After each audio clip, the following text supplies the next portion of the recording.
And now, the lowdown with economist and political strategist Elson Low.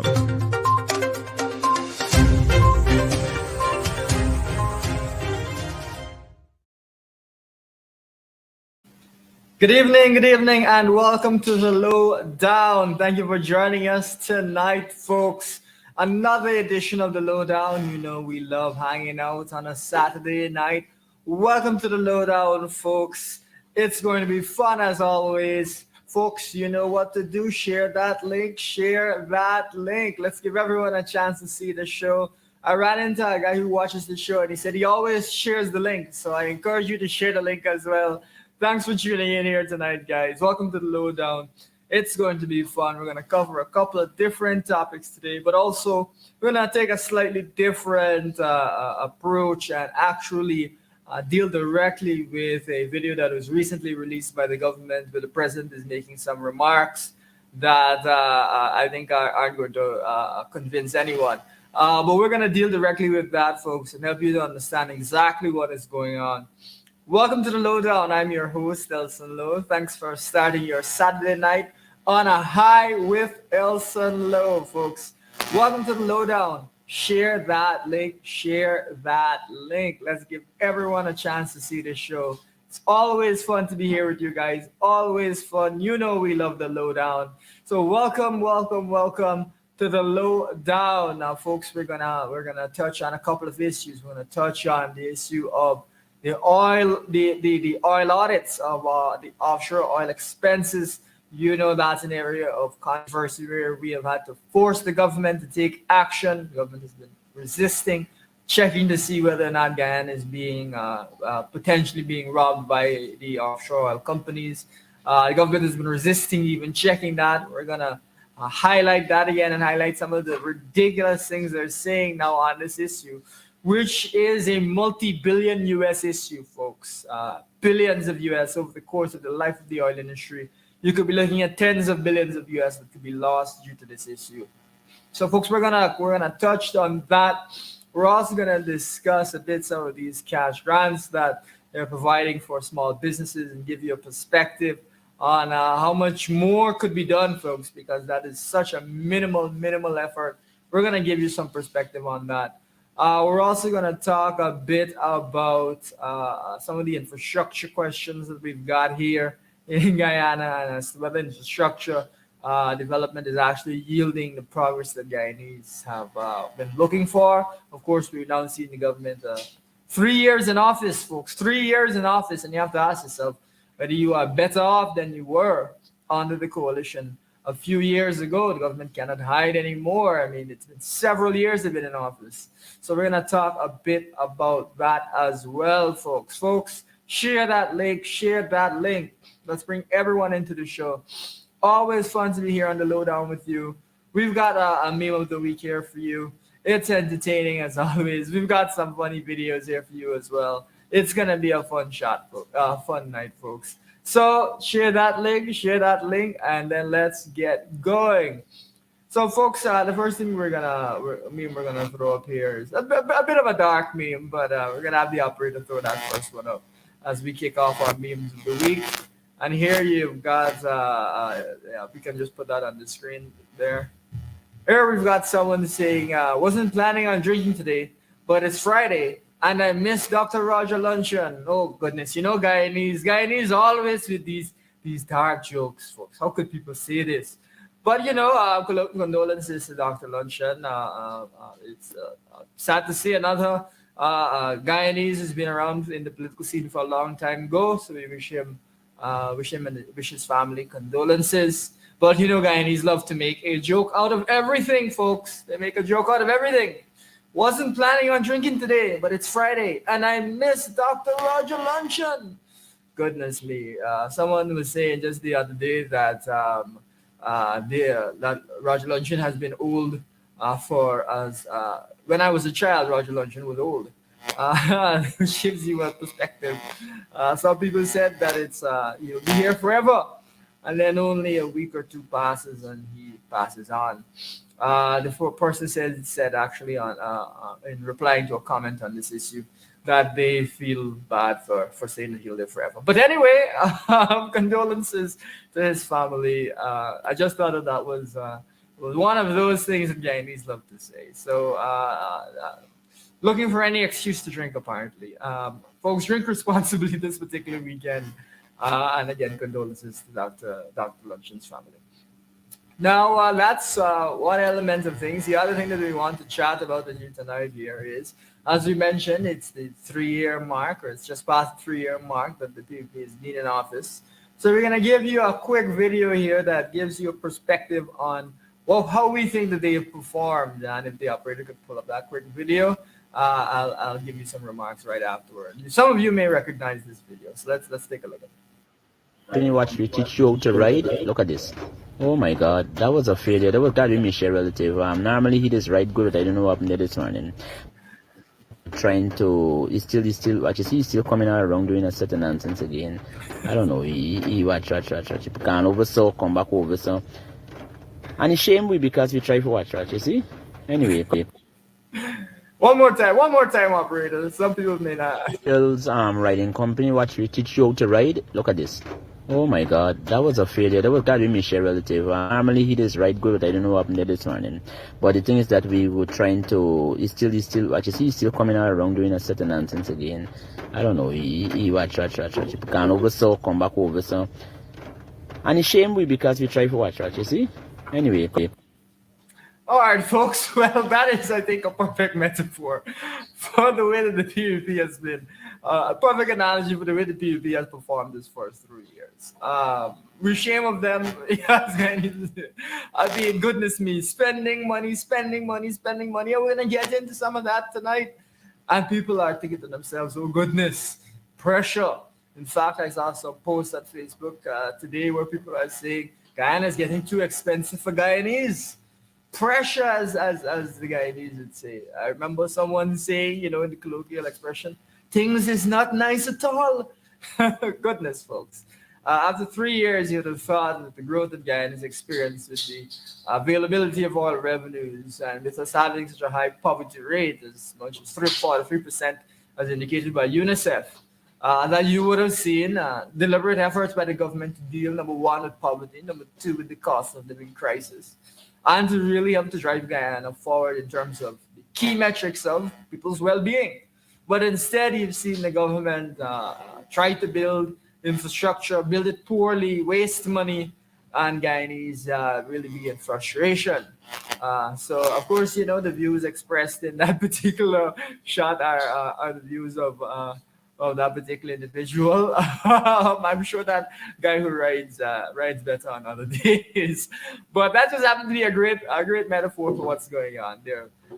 The opposition often says that the PVP likes to flick and hope that they land on their feet rather than their head. That's a perfect example of them landing on their head and not on the bike. So, folks, that's what really has been going on over the course of the first 3 years.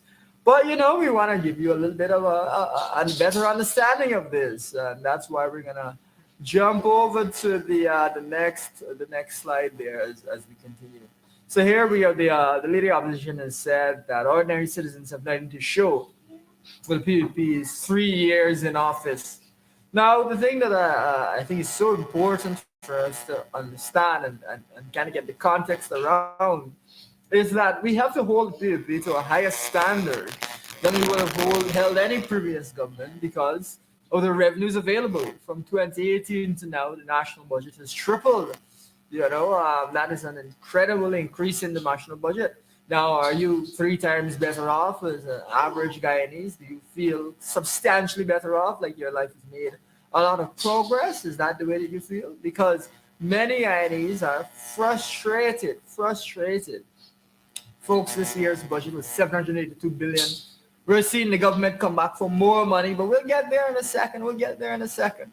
Goodness me, folks. And instead of seeing people's standard of living raised to a totally different level, people are frustrated. Now, one of the things we also want to point out is that by some measures of income, GDP per capita and purchasing power parity, and this is IMF figures, by some measures, Guyana is wealthier per person or has a higher income per person than the United Kingdom.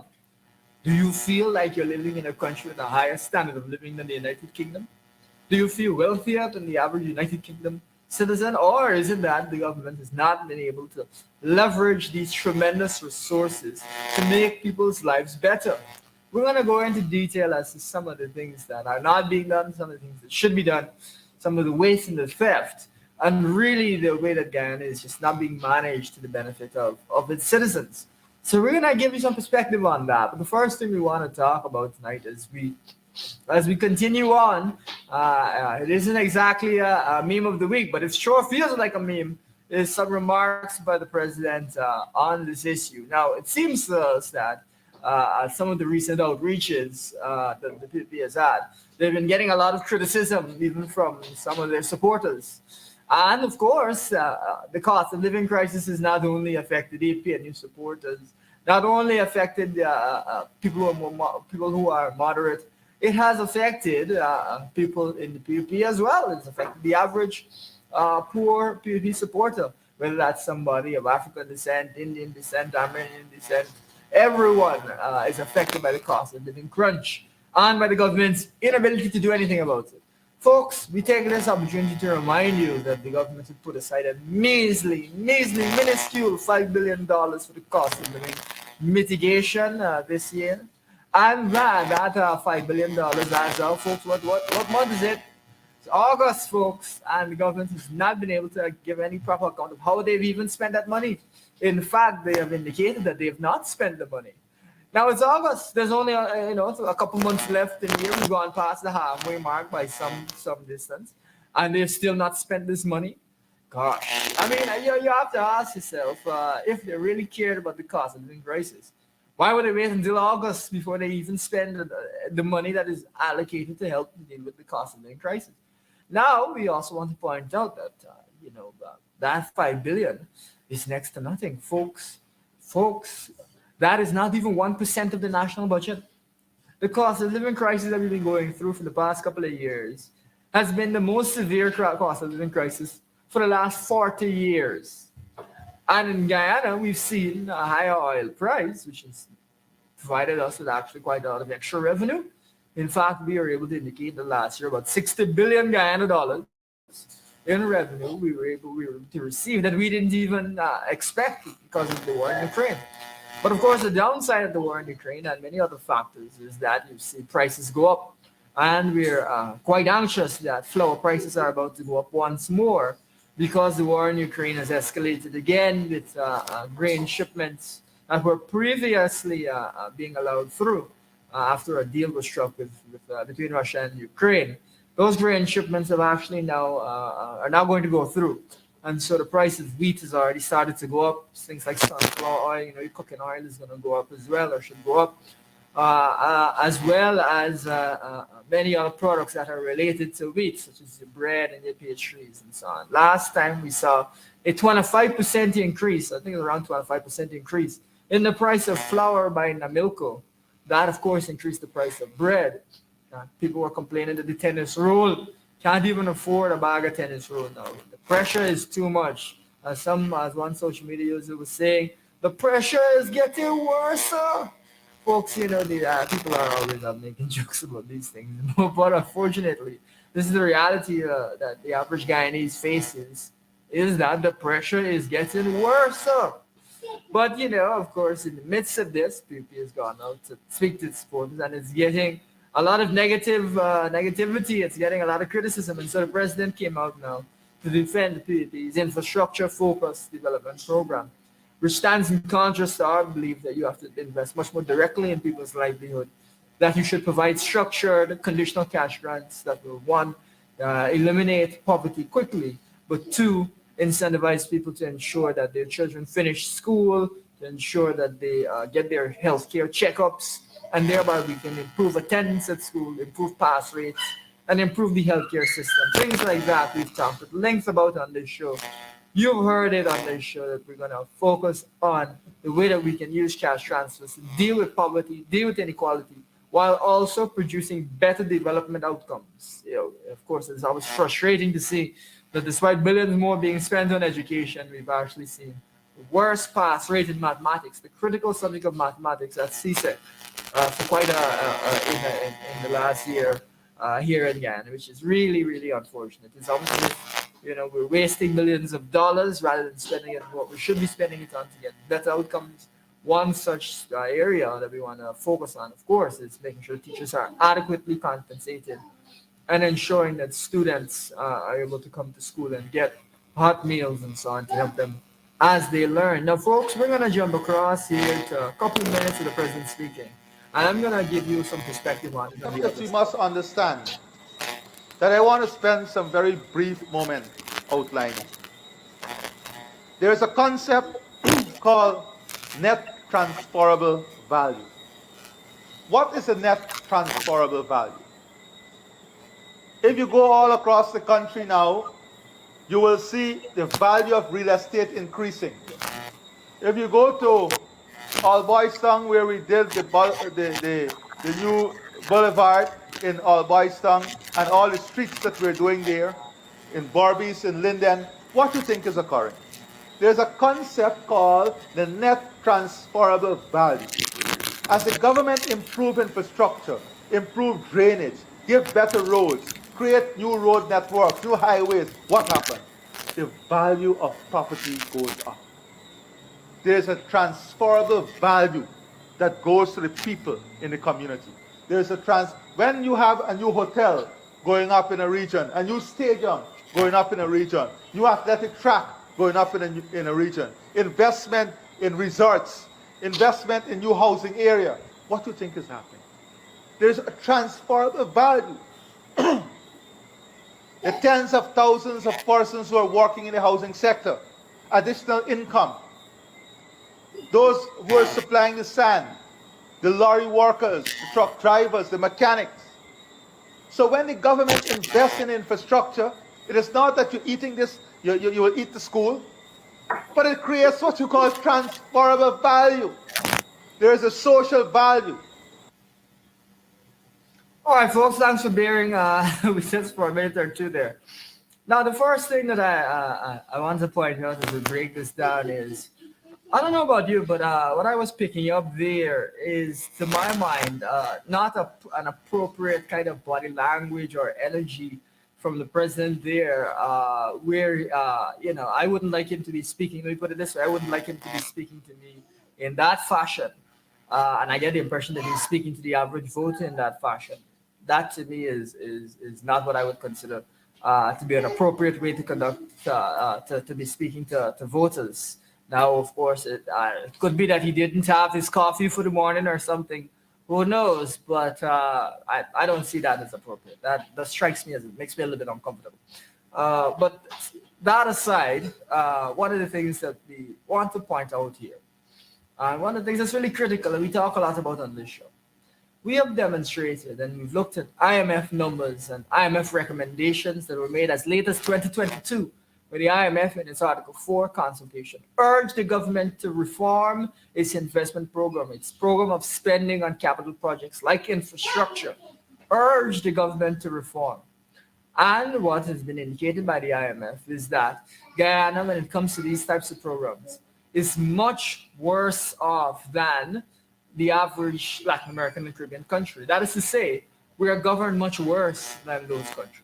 For every dollar that we spend on these projects, whereas some countries may lose 30 cents, Guyana loses 41 cents. We're way worse. And developed countries, effectively governed countries, they only lose 13 cents. So Guyana is losing far, far more, almost 3 times as much, actually more than 3 times as much as developed countries when it comes to these types of projects. So, while the government may be building infrastructure, it is in the process wasting a lot of money. What does that mean for you, though, folks? It means that even if you're just to govern Guyana, as well as, say, Trinidad or Jamaica or St. Lucia or Mexico or something, you could produce all the infrastructure they're talking about, plus immediately raise 150,000 people out of poverty. And I'm not saying you govern the country as well as in the developed world, as Sweden or something. I'm saying if you just govern it as well as your run-of-the-mill Caribbean or Latin American country. And you could do that. You could raise all those people out of poverty with a snap of a finger. Now, we believe that poverty is something that is at the core of what the government should target. So whether or not they're governing effectively, their focus should be on dealing with poverty. But don't let them come to you with a Ginkgo ram goat story, basically trying to indicate to you that what they're doing is enough. That is nowhere near enough. Anybody could do this. In fact, any random Caribbean country could do all of these things they're talking about, plus pull 150,000 people out of poverty overnight with the savings. Any random Caribbean country's government could do that. That's how bad they are. Way worse than everybody else. So don't let them come to you with this false standard, folks. False standard. It is not just about building infrastructure. It's about building infrastructure properly so that you have good roads. It's not about building roads for building roads' sake. It's about ensuring that you have proper roads. It's about ensuring that those roads last. It's about ensuring that you see improvements in the quality of our infrastructure as more money is put in, not just more infrastructure. You know, these are the roads that we're seeing. Some of the things that we've really been talking a lot about on this show is that, you know, these roads last about 5 minutes before they're gone. You know, we've seen very many instances where the roads, before you know it, potholes there, potholes everywhere. We all remember that road near to UG there where after only 2 days you saw it beginning to deteriorate. We remember the road on Thomas Lands where after 2 weeks you saw it starting to deteriorate. You know, that is not at all what we're looking for in terms of moving this country forward. If you're going to spend money, you have to spend it in a proper way. Now, that is the argument as it regards infrastructure spending. So we're saying that infrastructure spending is important and good, but it should not be done in a way that wastes the money or where the money is being stolen. And that is ultimately the concern, because who among us would accept that Guyana can be worse governed than, I don't know, Antigua or St. Lucia or Barbados or something? I mean, is there any particular reason that we should be suffering on the worse governance than that? We're just as capable as other Caribbean countries. You will recall that we always perform well at regional examinations and whatnot. It is just that we've got poor governance and a government that's unwilling to accept and do something about this. Now, the IMF made these recommendations. They conducted an evaluation in 2017 and they made recommendations. In 2019, the coalition government moved to implement some of these recommendations and reform. But the process was not complete. Now the PPP is in office. The IMF has continued to make the recommendations. This is a long-term survey where they looked at the history of governance in Guyana, and they gave us an estimate of the quality of governance. Now, years have passed. They've continued to make the same recommendations over and over. But you think the government would listen to that? You think the government has any interest in improved governance? Instead, what you're hearing from folks like the vice president and so on is you hear, oh, it's a no-brainer. We don't need to check in, do feasibility studies and so on. Now, the IMF has directly said that we should do feasibility studies to evaluate the best way to use the funds. Rather, the PPP seems intent on wasting the funds, wasting these opportunities for Guyana to move forward. There is no reason for 150,000 people to be living in poverty in this country other than the PPP's incompetence. There's no reason for that. Now, we also believe that one or another poverty reduction must be a priority of any government, and it will be a priority of our government. That's why we put forward so many proposals that will deal with this. But we will also run this country well. We will run this country not just as well as Trinidad or Jamaica or St. Kitts and Nevis or Mexico or something.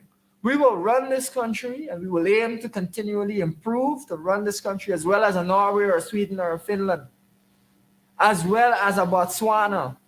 That's the way we're going to run this country efficiently. We're going to make good use of these revenues. We appreciate the struggles that we've been through as a nation over the years, and we will make use of these funds properly.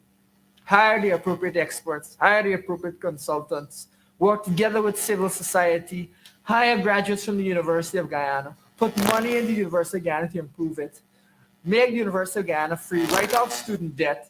We are going to be looking to build capacity in this country. Build capacity, not tear down, not fight down, not suppress, not pretend that there's nothing that can be done. refuse to implement IMF recommendations. We will implement those recommendations. We will conduct thorough evaluations of these systems that are in place. And we will ensure that we cut out the corruption that has become rampant. There's a friends, family, and favorite country right now under the PVP. Their elites are also some of the biggest beneficiaries when it comes to this, the resources of the country. Rather, we believe that we must govern for all Guyanese.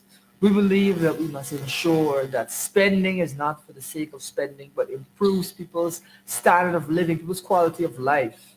Now, folks, we started off by saying that after this 3-year period, that the PVP has not demonstrated to the Guyanese public that it is able to improve their lives. And that's why the president's coming up with this frustration here. To say, oh, they're building these things, we may not be giving you direct, we may not be helping to improve your life directly with financial improvements. Your income may not be higher, but we're building you roads. Folks, you can build those roads, plus you can improve people's financial standing. You can make people's lives better. You can ease the cost of living crisis. You can pull people out of poverty if you just run the country properly. That's all. That's the mere minimum that you need to do.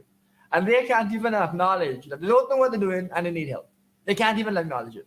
And so year after year, you hear the IMF coming to say, we need to see some improvements. These things need to be adjusted. You need to evaluate. You need to conduct studies. And you hear the government, it's a no-brainer. Studies. Well, what kind of studies are you talking about? Folks, we cannot accept nonsense from the PVP. We cannot accept that. We cannot accept them bluffing Guyanese and trying to make it seem as if they're working. We will govern this country properly with expertise, with University of Guyana graduates, with civil society, and that will help to move Guyana forward. This idea that you can come and everybody will be somehow impressed by what they're saying I don't think that holds up. And that is, of course, separate and apart from the fact that we've mentioned already on this show, their reluctance to do anything about the cost of living crisis. Folks, what we have to understand as we go forward as an oil-producing nation is that the dynamics that we're looking at are very different. Now, when you don't have oil or similar commodities, when you face inflation, it's painful. There's nothing you can do about it. You try and take what measures you can, but you have to face inflation. But when you're an oil producer, usually what happens with inflation is the price of oil goes up. And so you make more money while you also have a cost of living crisis. And that means you have more resources available to deal with the cost of living crisis. Folks, these guys just love to pretend that there's nothing they can do. We've already demonstrated on this show multiple times. They made an additional unexpected $60 billion last year, which is $300,000 per household. We have said they need to find an equitable way to distribute that money to deal with the cost of living crisis. That is what we have said. And that is what we didn't even expect.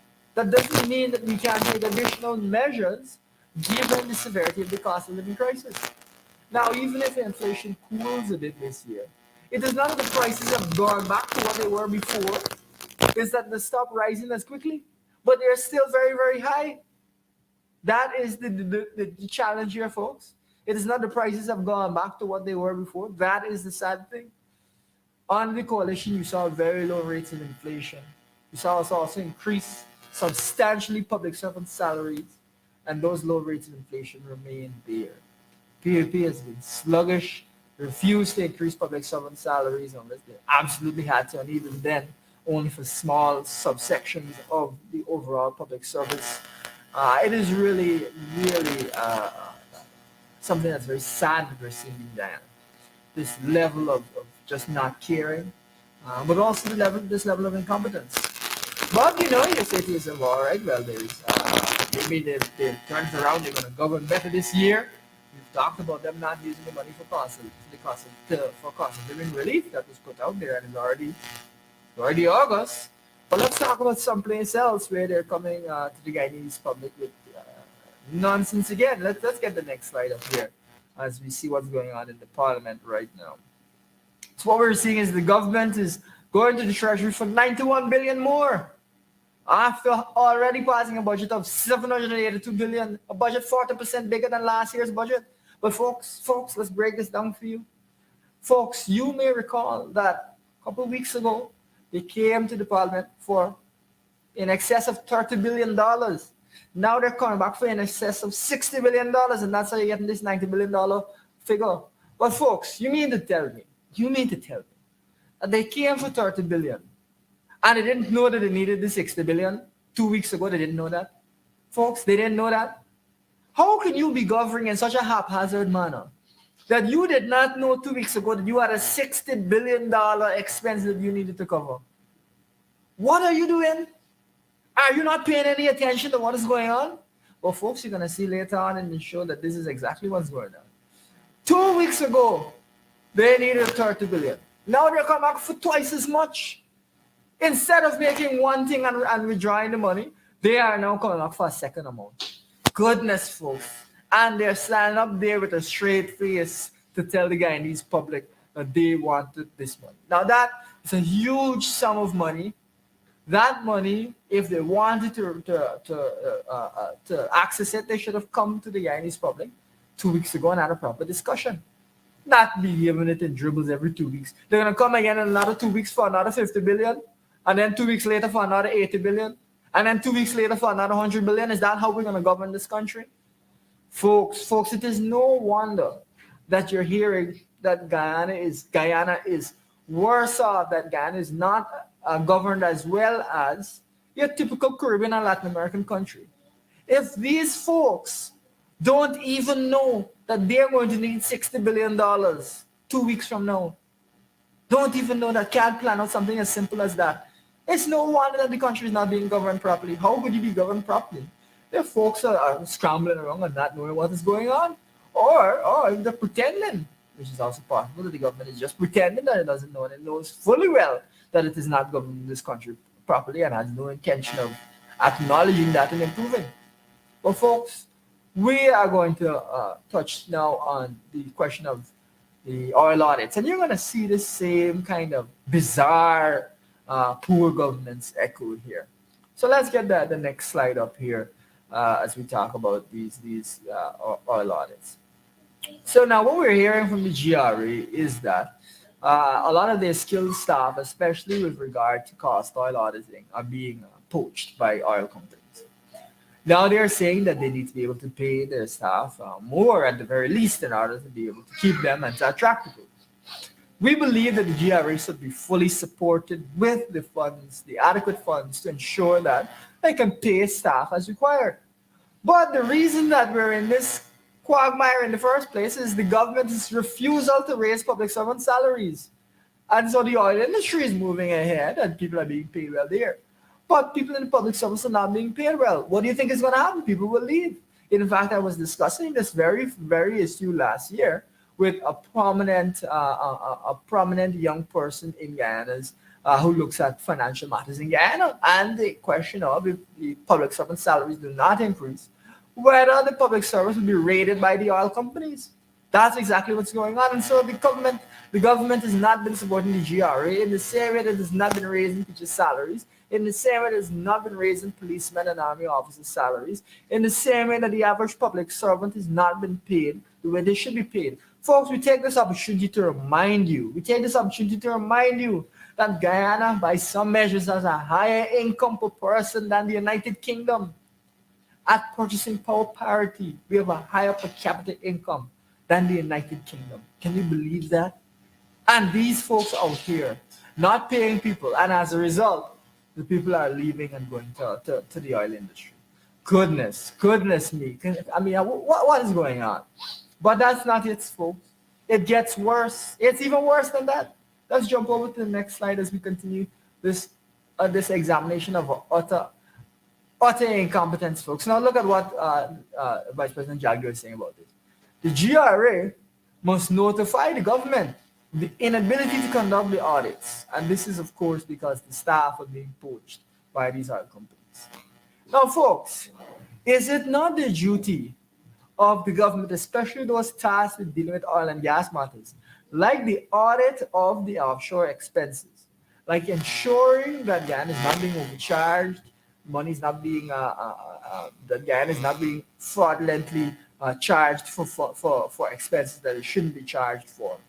Isn't it not the responsibility of government ministers and senior officials tasked with overlooking the oil industry to check to ensure that everything is running smooth with these audits?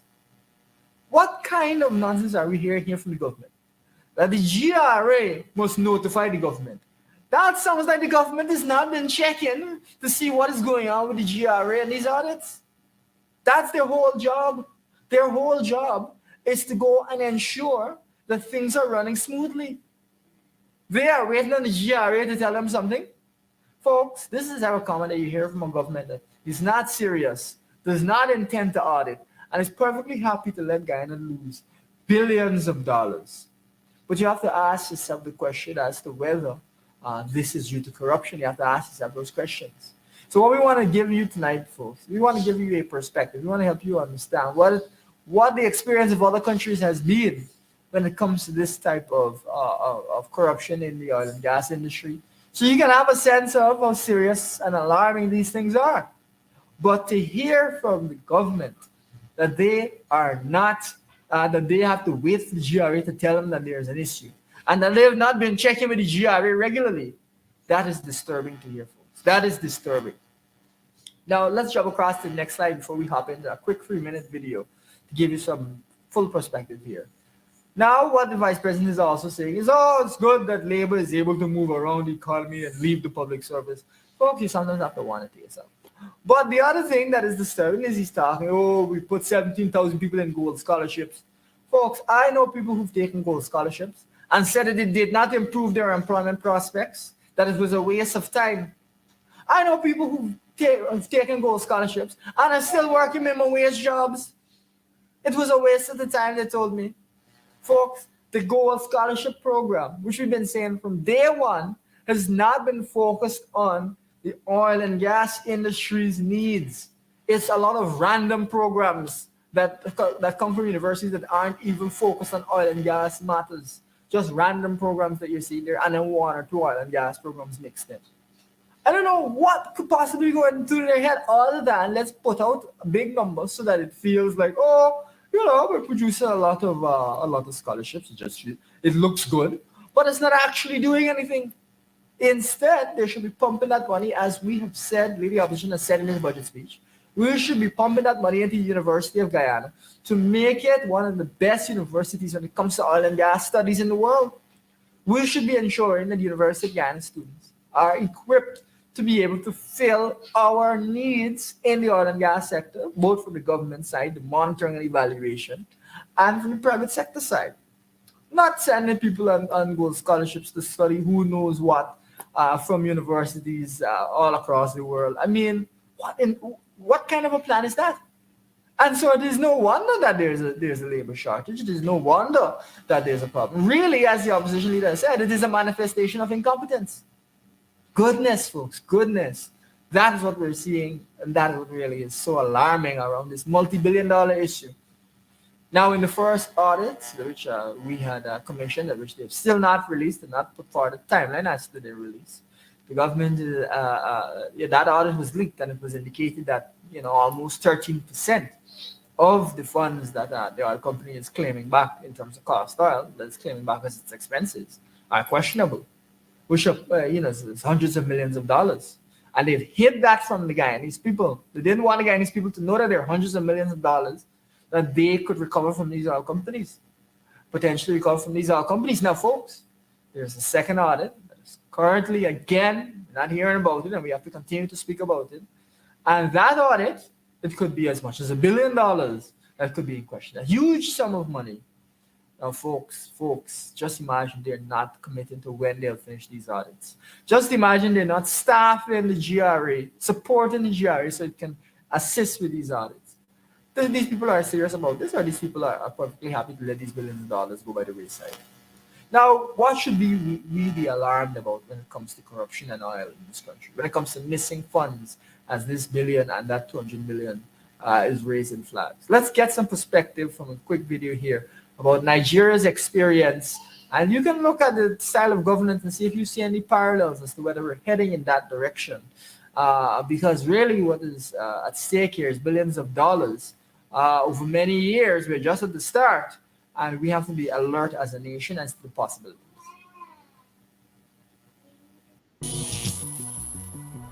This regime will be firm, humane, and decisive. We will not condone nor tolerate any act of indiscipline. Any attempt to test our will be decisively dealt with. Ill discipline, he can talk. Nigeria's late president, some say dictator, took billions out of the country and stashed it in bank accounts all over the world. Well, some of it's been found on the tiny island of Jersey. It has been seized. Who should get that money now, and how did it get there in the first place? We'll get to all of that in a moment, but first, a quick introduction to the man himself, General Sani Abacha. This regime will be firm, humane, and decisive. We will not condone nor tolerate any act of indiscipline. Any attempt to test our will be decisively dealt with. Sani Abacha seized power in 1993 after overthrowing a transitional government. He ruled Nigeria with absolute powers between 1993 and 1998. General Abacha's oppressive and divisive policies threaten to engulf Africa's most populous nation. Abacha has been the worst in a long line of human rights abuses in Nigeria. The key oil-producing country of Nigeria is in a state of flux. Its military leader, General Sani Abacha, has died of a heart attack. Abacha never governed the country. He terrorized the country. Notoriously, he has jailed and executed opponents, including human rights activists and Saro-Wiwa. But most of all, he looted the country. Nigeria enjoyed unprecedented growth under General Sani Abacha, but the general ensured his family were the chief beneficiaries. A country that was once great is now a heap of ruin. The giant of Africa is a giant of corruption. He was named fourth most corrupt leader in history. Abacha is said to have amassed billions of dollars through corrupt means while in office. In all, it's estimated $5 billion was embezzled under Abacha's rule and moved to various offshore accounts overseas. Countries such as Switzerland, France, and Britain. His successors have been trying to recover it ever since. Funds that are valued at over £211 million belonging to the late head of state, General Sani Abacha, has now been seized from a Jersey account. Now the Nigerian government has so far recovered $1 billion of the siphoned funds. It's going to take us 80 years to recover $5 billion. Well, of course, we know that Nigeria's wealth has been looted for decades and stashed all over the world. But as we heard in that report last month, $267 million was seized from Abacha's son's account in Jersey and transferred into the island's Civil Asset Recovery Fund. What happens to all that money now? We'll get to that in a moment. But first, let's look at the human cost of Abacha's regime with our special... All right, folks, thank you very much for looking at those few minutes with us. Now, there's quite a lot to unpack in that short video. The first thing, though, I'll point out to you is the last thing that was mentioned is that the Nigerian government, through asset recovery, is attempting to bring back those funds. Some of you may recall that one of the first things the PPP did was to disband the State Asset Recovery Agency, which is the agency that would have retrieved the funds that would be any funds that are stolen and transferred abroad. So that to me is extremely suspicious to start with, right? Your first act is to take down the agency that could get back any money that you steal. All right, good start. Now, the next thing that you have to note is that you saw there $267 million that's missing. Well, folks, I just described to you that there's $200 and something million that we believe is questionable funds and that we need to look into. And that the PPP was hiding from the Guyanese people. So you have to ask yourself, what is going on with that money? Because this is extremely concerning. You also heard it you also heard in the video mention of billions now, $5 billion.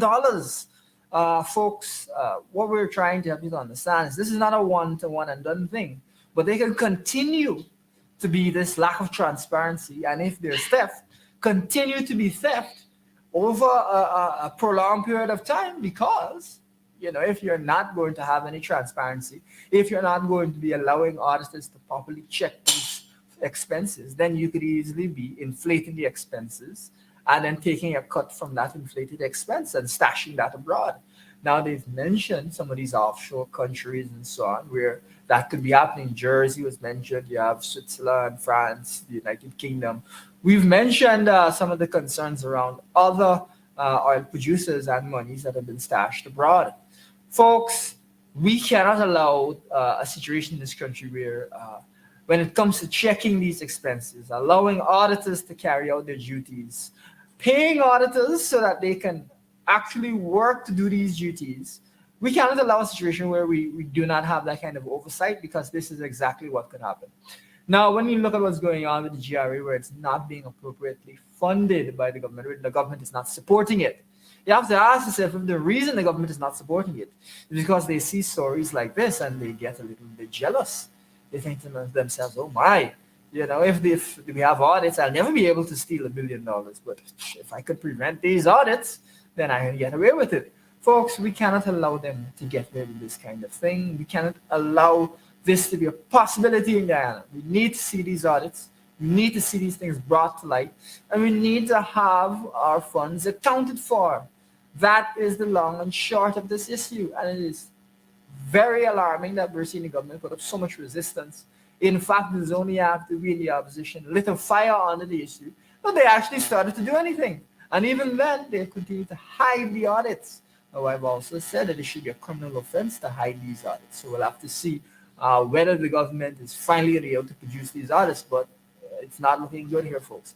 It's not looking good at all. But one of the things you also saw that was particularly alarming, and we've mentioned, is that you had effectively a police state. You had an authoritarian ruler who was using the armed forces and the police and so on to suppress opposition and so on. Now, one of the things that I was discussing with a member of a small party recently on one of the shows is the question of the way that Minister Patterson has been dealt with regarding a very minor issue, versus the fact that we have not seen Vice President Jagio arrested and questioned and be put on bail regarding the very serious corruption allegations leveled at him by a certain Sue Jerome in the Vice News documentary, the Vice News show. And so what we have not seen from the government is the police force being used in a way that is free from political interference. But rather, you're starting to see the question of the police force being used to target political opponents, to target in the way that you saw that general targeting people in Nigeria. Now, we haven't gotten as bad as what has happened there in Nigeria. But if left unchecked, and this is the point I was also making, remarking to journalists, we even saw in Saudi Arabia the question of whether a journalist was killed by authorities in the embassy. If we leave the PPP unchecked with this kind of power, accumulating money and stealing money, then they'll be perfectly happy to pay people to use security forces to suppress people, to oppress, and to target journalists, to target political opposition, to target small parties, to target civil society. That is the direction that they're going to go, and that is the type of authoritarian state that we absolutely cannot allow. The PPP really, to my mind, is a totalitarian state. That is to say that they target you once you don't believe in that. Once you're not a PPP supporter, they target you. Even if you're a moderate person, they'll target you. They don't like anyone who is not a staunch PPP supporter, and that is the opposite of what a democracy means. We believe that you should have freedom of speech, freedom of expression, that it is okay if you disagree with us. We will speak to you, and we will try and come to a better, we'll try and come to some sort of an understanding, or at least we'll give you the opportunity to engage with us properly. PAP gives you 2 weeks to engage and then shuts things off. Or when they speak to you in a tone that makes it seem like you're their child or something, that they don't have any interest in speaking to you with respect. And this is something that people have complained about across Guyana at outreaches where PUP ministers and so on, and PUP senior officials, I should say rather, are treating people in a hoggish kind of a way. That is something that is very, very alarming that we've seen from many various people within PUP. And so you're seeing citizens riling up because, I mean, if it's one thing to be treating people in a way that you should not, but it's quite another thing to be out there punishing people in a cost of living crisis while also treating people in that way. And that, I think, is why you're seeing this sort of frustration among the people where people are standing up to them and telling them, giving them a piece of their mind. Now, folks, the other thing we want to highlight as we continue here is that when the PUP does provide some sort of a benefit, it is, first of all, not the type of benefit that will really improve people's lives. And second of all, there are serious allegations around the discriminatory nature of it, where it is going only to PUP elite and supporters. Well, I shouldn't even say supporters. I should say PUP activists and so on, rather than going to those who need it, the general public, the average poor Indian or Amerindian or black person, middle class Indian and Amerindian and black people, middle class mixed people. Yeah, rather than going to people who are the best, will make the best use of the funds, or people who are in need and so on, is going to those who are close to PUP. And that, of course, is not the way to run a country. But what we've seen with the cash grants for the SLED program, and we'll give you a sense of it. Let's throw that slide up and we'll help you to understand what exactly is going on. So we've seen now that they've said the thousands will benefit from the 1.8 billion government support for small businesses. Now, folks, the first thing is, if thousands of people are to benefit, 1.8 billion doesn't sound like a whole lot of money to me. Now, in fact, what they're talking about is $200,000 for some of these small businesses. We have said that small businesses need to be receiving $10 million. This $200,000 is an absolute joke. We've said that we believe the Small Business Bureau and other similar organizations should have budgets 10 times as large as their current budget. Now, that easily, if we're looking at a budget that's 10 times as large, that's going to be far more than this 1.8 billion. But the other thing I want to ask you folks, I want you to reflect on this. And I'm sure that they will come and try to criticize our previous programs with small businesses, I'm sure. But folks, if you're giving people $200,000 to help them with their small business, what can $200,000 do for a business? Now, let's be serious. Even if you have a shop in front of your house, $200,000 is not going to carry you very far. You can stock up on some things, but how long is that going to last you? Are you going to be able to properly expand your shop? Are you going to be able to properly stock your shop? Are you going to be able to develop, let's say maybe you produce a little bit of pepper, you have something special, you want to develop your products. Is $200,000 going to allow you to develop a product? We've said that they should be giving $10 million to small businesses. Of course, you have to have a proper process and so on. But you can give huge numbers of people $10 million because your focus is on actually creating businesses. It's not just to give you a few dollars and hope that you're all right and you back off the PUP. And so we saw recently in region, I believe it's in region 5, a few hundred people being given some money and people complaining they didn't receive the money. Now, folks, that $200,000 is not appropriate for businesses. That's the first thing. But the second thing is this. We demonstrated earlier in this show that the PUP received an unexpected $60 billion. $60 billion last year, which is $300,000 per household. That slide, just now, what we saw, operator, we go pull back up that slide. $60 billion we were talking about, unexpected. These people talking about $1.8 billion. These people are talking about $1.8 billion. That is what they're talking about. The second to last slide there, operator. The second to last slide there. These folks are talking about 1.8 billion. And they have made 60 billion that they didn't even expect. And they have this, the puff of the chest. They think to themselves they're doing a good job. 1.8 billion. And we know that the 60 billion that they didn't even expect that they got. That is $300,000 per household, folks. $300,000 per household. And they're coming here with the 200,000 for 500, 600 people. They could give hundreds of thousands of people $300,000. It is not that you can give a 500 people. You can give hundreds of thousands of people that money.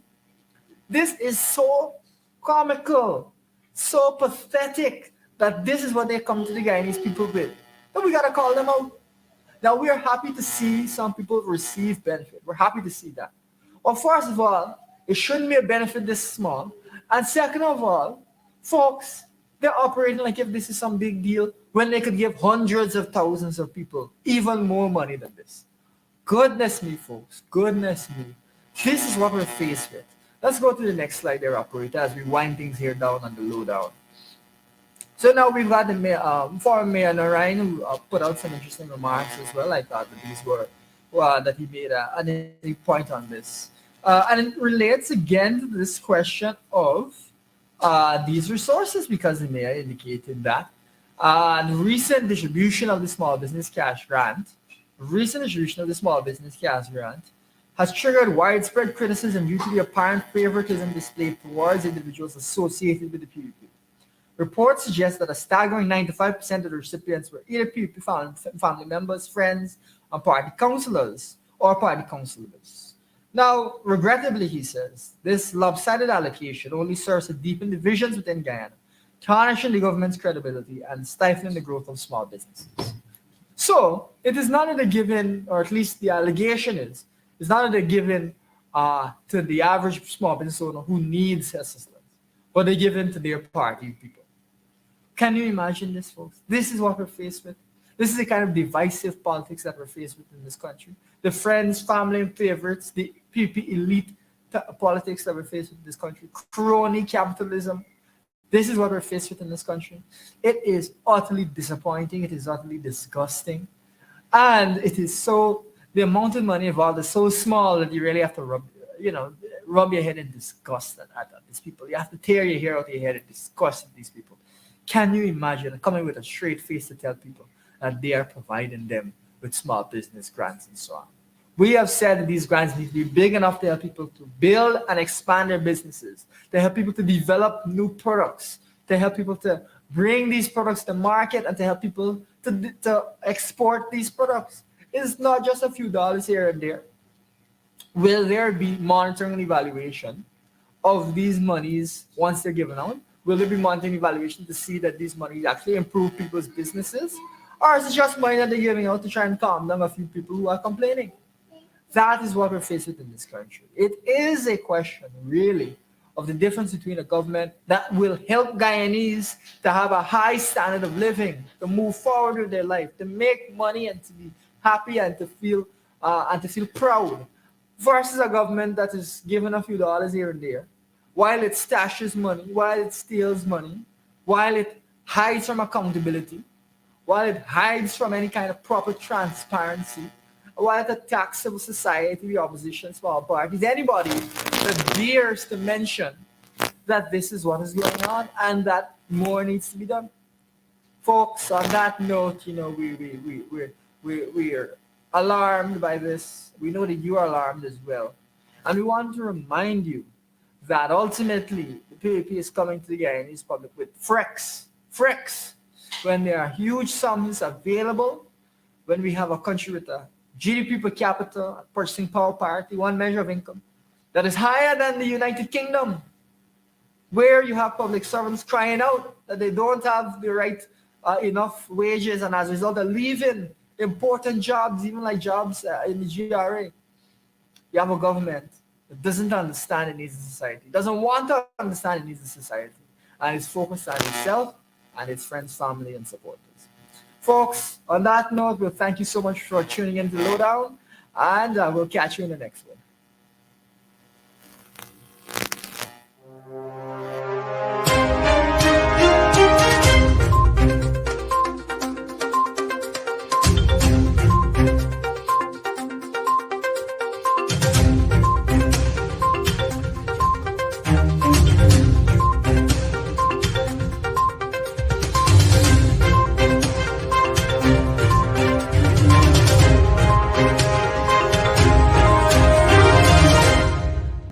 Thank you for watching our program.